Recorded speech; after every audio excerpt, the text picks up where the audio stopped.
म्हणून मी भेटू शकतो। आणि ती बैठक 14 नोव्हेंबर 2022 ला बैठक लावली। त्या बैठकीमध्ये 32 विषयावर चर्चा झाली। ती 4 तास बैठकीला वेळ दिला गेला आणि त्या विषयावर चर्चा झाली। त्याच्यानंतर तो आरटीचा जो प्रस्ताव आज मंजूर झालेला साहेब, एस मोतेवाडनी प्रस्ताव मंजूर करण्यासाठी 2022 ला मंत्रालयामध्ये कक्ष क्रमांक 2 7वा मजला या ठिकाणी मी प्रस्ताव मांडलाय। आणि म्हणून त्या प्रस्तावाची अंमलबजावणी सकल मातंग समाजाच्या काळामध्ये झाली। हे कुठेतरी लोकांनी सांगून दिलं पाहिजे, साहेबांनी सांगलं पाहिजे, कसबे साहेबांनी सांगलं पाहिजे, शिंदे साहेबांनी सांगलं पाहिजे। मोतेवाड हा हितासाठी नाही, स्वतःच्या हित कधी मला साधून घ्यायचं नाही। माझा शेवट जे होईल ते तुमच्या सेवेसाठी, तुमच्या कार्यासाठी होईल। कारण हा विचार आहे, हा मंच कशासाठी आहे? हा विचार आहे, विचाराची तत्त्वीय माणसं आहेत, या व्यक्ती आहेत। आज त्या ठिकाणी किती कमी असले तरी लाखात करोडामध्ये भारी आहेत। म्हणून तुम्हाला तुमच्या पुढे मी मांडतोय। कारण या ठिकाणी हे सगळं काय केल्याच्या नंतर महाक्रांती लवजी साळवे स्मारक असेल, लोकांनी मला बोललं सकल मातंग समाजामध्ये सकल मातंग समाजाची बैठक लावण्यासाठी देखील पुढाकार शिंदे साहेब, आव्हाड साहेब, कसबे साहेब, शिंदे साहेब आणि तोरा साहेब, तुम्हाला विशेष करून सांगतो नाटकर साहेब, सकल मातंग समाजाची बैठक यशवंतराव चव्हाण सभागृहामध्ये झाली। दौंडी यात्रा झाली। त्या दौंडी यात्रेमध्ये देखील मी कुठेही घुसणारा व्यक्ती आहे। मला मान नको, पाहन नको, मला सन्मान नको, परंतु त्या दौंडी यात्रेमध्ये मी सगळ्याचा प्रस्ताव मांडला गेला आणि प्रत्येक तालुका आणि तहसीलदार आणि कलेक्टरांना निवेदन द्यायचं हे ठरलं गेलं। माझ्यामध्ये जे काही कॅपेबलता आहे ही कशासाठी आहे? मी मंत्रालयामध्ये आहे, मी मंत्र्याच्या संपर्कात राहतो, प्रत्येक मंत्रालय मला ओळखत आणि मी कुठेही घुसतो, कसलाही झडपीत तापा असू द्या, त्या ताप्यामध्ये मला घुसण्याची क्षमता माझ्यामध्ये निर्माण केलेली आहे। मी कुठलाही म्हणजे एकदम वाईट कालर टाईप, आता गाणं निघाले ते खऱ्या अर्थाने तुम्हाला सांगतो।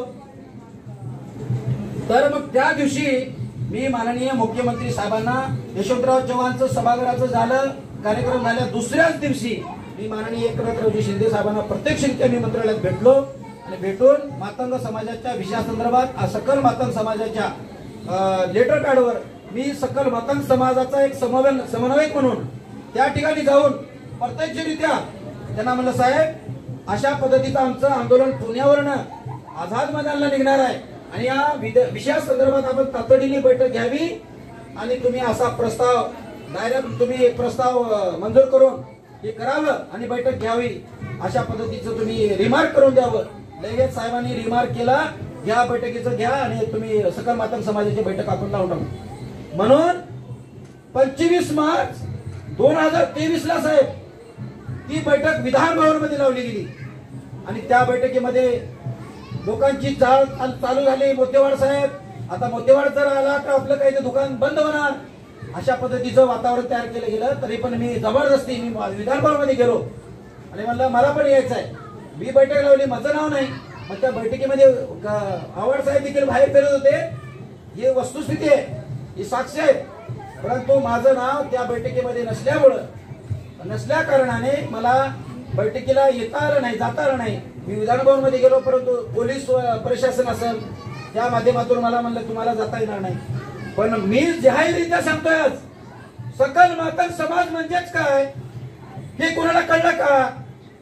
कारण सकल मातंग समाज हा विचार आहे। सकल मातंग समाज म्हणजेच हा समाजाचा एक प्रत्येक घटक त्या त्या विभागामध्ये त्या त्या तालुका जिल्हास्तरीय राज्यस्तरीय सगळ्या नेत्यांचा विचार एक आहे, म्हणून तो सकल झालेला आहे। म्हणून सकलचा जर कोणी दुरुपयोग करत असेल तर PS मोतेवाड त्याला जाब विचारल्याशिवाय राहणार नाही।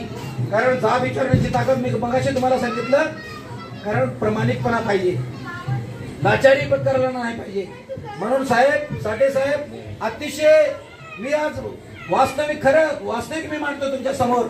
दादा त्या दिवशी मला काढलं गेलं, मग मलाही दुःख झालं, मग तिथंच मी थांबून राहिलो। शिंदे साहेब एकनाथरावजी शिंदे साहेब आले, बैठक झाली, संपन्न झाली आणि म्हणतो मोतेवाड साहेब तुम्ही बाहेर कसे काय?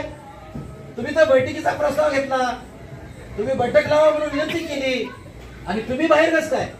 काय म्हणलं मला थोडाफार लेट झाला आणि माझा समाज आलेला आहे, माझं मन भरलेलं आहे। बैठक झाली, तुमचं अभिनंदन आहे साहेब, कौतुक करावं तेवढं कमी आहे, पण ही धाडस लागते। आणि मी म्हणून माझ्या समाजाची कसल्याही प्रकारची तिथं विटंबना होऊ नये, त्यांचं कचीकरण होऊ नये, त्यांचा कमीपणा होऊ नये म्हणून मी माझ्यावरचे शब्द माझ्यावरच घेतले. कारण ही ताकद खऱ्या अर्थाने समाजसेवकामध्येच असते आणि इतरांच्या भावना जाणून घेणाऱ्या व्यक्तीमध्ये असते. म्हणून मी प्रत्येकांना वारंवार सांगतो, आता आम्ही समाजसेवा करत असताना बरेच हालापेष्टा केल्या, परंतु कुठेतरी अधिकारी वर्ग रिटायरमेंट झाल्याच्या नंतर आज समाजसेवेमध्ये उतरलेला आहे. आज समाजसेवा म्हणून, समाजसेवक म्हणून ते बोलून घेतोय, आज समाजाचा नेता म्हणून बोलून घेतोय आणि आमच्यासारखे कार्यकर्ते, चळवळीतले कार्यकर्ते रोडवर मरतायत, घरात पौरांची विचार करत नाहीत, त्यांच्या कुटुंबाचा, त्यांच्या शैक्षणिक क्षेत्रातला कुठल्याही विभागाचा विचार करत नाही. खाण्यापिण्यापासून मी तुम्हाला सांगतो, माझी पत्नी मला आत्ताही बोलते, तुमच्या कपड्यावर एकही डाग पडता कामा नाही. मला साहेब 450 ड्रेस आहेत, 450 असे 50 कोट सूटबुटात आहेत, पण एकही डाग माझी पत्नी माझ्या कपड्यावर पडू देत नाही. मी माझा भाग्यवान समजतो आणि ही ताकद ही तुमच्यामुळे आहे. आणि प्रत्येक निवेदन माझी पत्नी वाचल्याशिवाय साहेब दिवसभर मी काम केलेला आढावा, आलेले पत्र माझ्या पत्नीच्या हातामध्ये देतो, ती वाचून स्टडी करते आणि जाते वेळेस कुठला काय विचार करायचा आहे रात्रीच्या टायमाला मला वेळ जे मिळतो ते 1 तास 2 तास आम्ही चर्चा करतो आणि त्याच्यानंतर माझा निर्णय उद्या सकाळी कुठं जायचं, कसं जायचं. आणि तो विचार, ती चर्चा घेऊन मी माझ्या ट्रेनचा प्रवास असेल, माझ्या रिक्षाचा प्रवास असेल, त्या त्या विभागात जातो त्यावेळेस आणि मी टाईप करीत जातो स्वतः हाताने. मला कोणाच्या गायडन्सची, कोणाच्या विचाराची देवाणघेवाण घेण्याची गरज नाही. मी माझा सक्षम आहे, मी सुशिक्षित आहे, मी शिक्षण घेतलेलं आहे म्हणून माझ्या समाजाची सेवा आज करू शकतो. अनपढ माणूस समाजाची सेवा करू शकत नाही. जो करीत असेल, ज्यांनी केला असेल त्यांना मी सलाम आहे. कारण त्या काळामध्ये अशा पद्धतीचं वातावरण होतं म्हणून ते सगळं शक्य झालं. नाटकर साहेब, मी जास्तच बोललो कारण माझा हा मंच जे आहे हे ताकदीचा मंच आहे, समाजाचा मंच आहे, म्हणून मला बोलण्याची संधी आज मिळालेली आहे. तुम्ही माझा विचार ऐकून घेण्यासाठी एवढा वेळ दिलात त्याबद्दल देखील मी पुन्हा पुन्हा शतशः तुमचा ऋणी आहे. कारण किती कौतुक करावं तेवढं कमी आहे. म्हणून मित्रांनो, आता येणाऱ्या काळामध्ये महाक्रांतीवीर लहुजी साळवे यांचं महापुरुषाचं नाव यादीमध्ये घेणं असेल, भारतरत्न पुरस्कार असेल, अण्णाभाऊ साठेंचा पुरस्कार असेल, त्याचबरोबर महामंडळ चालू करण्याचा आपण केलेलाच आहे. डॉक्टर बाबासाहेब गोखले साहेबांनी महामंडळ चालू केलं आणि ते 10 वर्ष परत बंद झालं होतं, ते बंद करण्यात पडलेलं महामंडळ मी 14 नोव्हेंबर 2022 ला बैठक घेतली. 15 नोव्हेंबर 2022 ला मी ते महामंडळ चालू केलं साहेब, पण कोणी म्हणायला तयार नाही. अरे मोतेवाड एकटाच फिरतो. अरे मोतेवाड तुमच्या न्याय हक्काची लढाई लढतोय, तुमच्या न्याय हक्कासाठी झगडतोय, तुमच्या न्याय हक्काला तुम्हाला न्याय देण्यासाठी फिरतोय, एकटा बनवून फिरतोय. मला 10 लोक, मला 100 लोक मला एकत्र करून त्यांचा खर्च भागवून मला नेता व्हायचं नाही. मी माझ्या 10 लोकांचा खर्च जे लागणार आहे, 10 लोकांचा खर्च माझ्या 10 पीडित व्यक्तीसाठी उपयोगात आणतो आणि असा नेता आहे. म्हणून तुम्हाला सांगायचं आहे, मला 10 लोक फिरवायची गरज, मी एकटाच जातो.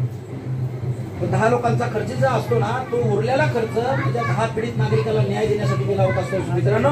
म्हणून या ठिकाणी माझे युवा नेते माननीय नामदार योगेशजी शिंदे साहेब, त्याचबरोबर माननीय सुदामदादा आवाडे साहेब, त्याचबरोबर बाळासाहेब कसबे साहेब, त्याचबरोबर सुरेशजी शिंदे साहेब, तानाजी सुरेशजी साहेब, श्रावण नाटकर साहेब, त्याचबरोबर माननीय राजूजी मोरमंटे साहेब, त्याचबरोबर विशेष अतिथी म्हणून आज या कार्यक्रमाला उपस्थित आहेत ते माननीय अतुलजी थोरात साहेब. ते अतिशय आपल्या बातम्यातून ते प्रचार प्रसार करतात, मला सहकार्य करतात. त्याचबरोबर तुळशीरामजी साठे, त्याचबरोबर हे सर्वच.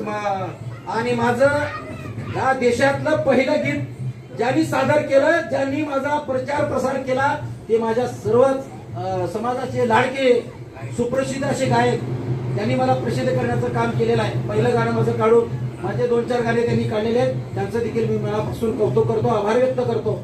असं जर ऊर्जा दिल्याच्या नंतर माझा मुलगा